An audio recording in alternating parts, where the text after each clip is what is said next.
MAGA Republicans held a press conference responding to the agreement struck between Biden and Kevin McCarthy to, it's being phrased as raise the debt ceiling. It's actually suspending the debt ceiling, but serves the same purpose, allowing the country to continue paying its bills. And Biden chose to make some concessions to get that agreement made. And MAGA Republicans are mad because, or at least the House Freedom Caucus and kind of associated House members are mad because they feel like Kevin McCarthy didn't get as much in this agreement as he should have. And they're very upset. And so they held a press conference to explain why they'll be standing against the bill that's going to go on the House floor today, reportedly Wednesday night.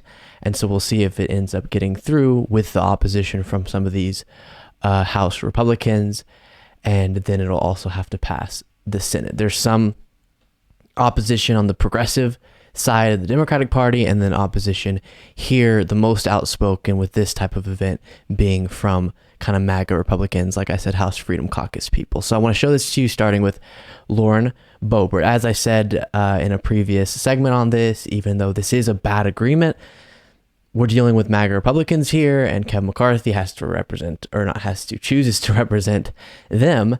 And so the demands were outrageous that they were making. And I think with that context in mind, with the threat that was being made here, even though I do think in principle Biden shouldn't have engaged on these negotiations, this agreement, as I've said in the past, is not as bad as I expected it to be. Here's Laurenbert. Tomorrow's bill is a bunch of fake news and fake talking points that will do nothing to rein in out of control federal spending. If every Republican voted the way that they campaigned, they would vote against tomorrow's bad deal, because this is the very thing that we all campaigned to put an end to. So she says the bill is fake news. Quote, tomorrow's bill, this press conference was yesterday, is a bunch of fake news. They really just use that term. However, they're like, now bills can be fake news. Now, of course, what she means is Kevin McCarthy and some House Republicans are going to tout this as a massive victory. And that is fake. That kind of promotion of the agreement is fake. If you're interested in seeing kind of what's in this agreement based on the initial reporting we got, I did do a past segment on that where I walked through more specifically and reacted to the agreement itself. And then here is Chip Roy, who's very outspoken about his opposition. Oh, and of course this clip is not loading. Just give me 1 second here to refresh and see if that makes a difference. Yes, it did. And then let me pull this up. There you go. President Trump said he thought we should default rather than pursue this kind of lunacy. At the end of the day, the only person that would default in this town is Joe Biden, unless Republicans default on the American dream by voting for this bad bill. That is why this group will oppose it. We will continue to fight it today, tomorrow, and no matter what happens, there's going to be a reckoning about what just occurred unless we stop this bill by tomorrow. President Trump. So that type of language is making some people wonder if they're going to attempt to oust Kevin McCarthy as speaker after this agreement debacle is over, which is a very real possibility, but that seems to be the threat there. And then him trying to say once again that really it's Biden who would have made us default if we hadn't been able to raise the debt ceiling in time or suspend the debt ceiling in time, which is inaccurate. When you're the one taking the hostage, you're the one making the threat. Democrats weren't saying we want to attach our dream policy items to raising the debt ceiling. It was only Republicans. Biden was good with a clean debt ceiling increase. Republicans were saying we won't do that. We won't allow the government to continue fulfilling its financial obligations that in large part were made under the Trump administration as well. And they were fine with those decisions.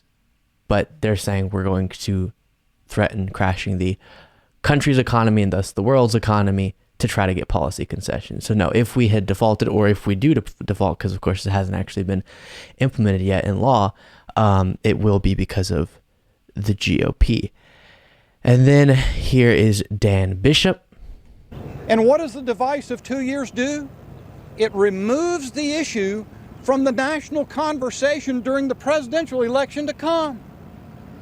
How could you more successfully kneecap any Republican president than to take that issue out of his or her hands? That's what's being done.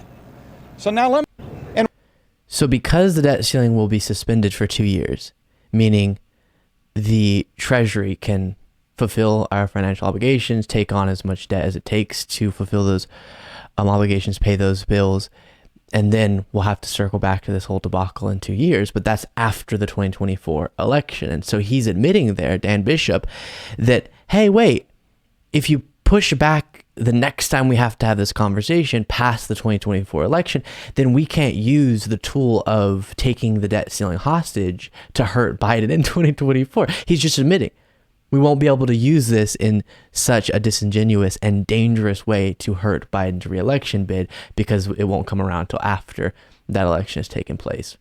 I don't think you were supposed to say that. I think that's the part you keep quiet, but okay. And then here is Byron Donalds. Add this last thing. It's funny that the White House's talking points are very cheery.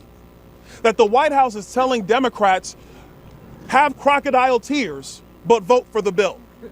It's funny that you have 100 Democrats who are now greenlighting they will vote for this bill. You know why they're going to do that?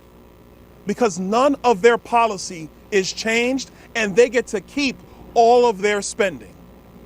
And last but not least, if we were going to do something constructive for the country, if Joe Biden didn't want to get rid of his crazy Green New Deal spending, the least we could have done is secure the southern border. Yes, hear, hear. And we didn't do that either. Add this last thing.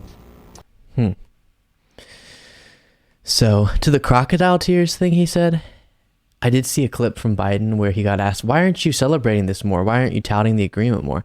And he said, if I talk about how great from Biden's perspective the agreement is, if that's how he feels or whatever, then that'll make it harder to get past, which is true. But I don't think this agreement warrants woohoo. Even though, like I've said, I do think there were some good negotiations on the part of Biden there, and he definitely talked them down from certain super severe things, but there's still bad things like the added work requirements, even though there are the exceptions for veterans and homeless people, which is good. But bad things, and on top of that, if Biden were to go, it's so great, then Republicans would definitely not vote for it. So maybe there are little crocodile tears, I don't know. It seems many progressives are genuinely upset, understandably. And I think once you enter the negotiation, this agreement is better than you would expect. It's, to me, the most relevant part is the conversation about should Biden have even negotiated. And as I've been saying, in principle, I don't think he should have, allowing them to take the debt ceiling hostage. One unrelated thing to this press conference, just a clip, didn't know where to fit this in, but wanted to talk about it, from Kevin McCarthy from recently. Think there is a game plan for if and when the Republicans take back the Congress and the presidency that you've learned maybe the first outline of from this negotiation? Sticking together makes us so much stronger, and having a plan.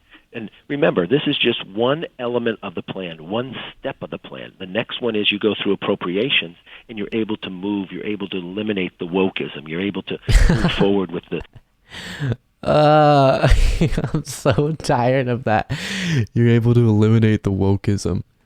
You know, we've talked about talking points like that 100 million times on this show. But think about, for every one clip we go over where someone uses that nebulous, I'm fighting against wokeism, talking point, in the preparation for the show, I have to come across like 300 more for every one that we talk about. And my brain is just so overloaded with talking points about fighting this woke monster and bravely combating CRT and the Rainbow Mafia. It's so unserious. So I guess next step is fighting wokeism on the part of Kevin McCarthy. Thank you so much for watching. If you want to be a part of what makes this show possible, plus get access to the full video version of the show hours before all the clips are able to be uploaded to the YouTube channel, plus get the bonus show on the weekends, you can do so by going to lukebeasleyshow.com/membership. That's lukebeasleyshow.com/membership, and there's a link in the description.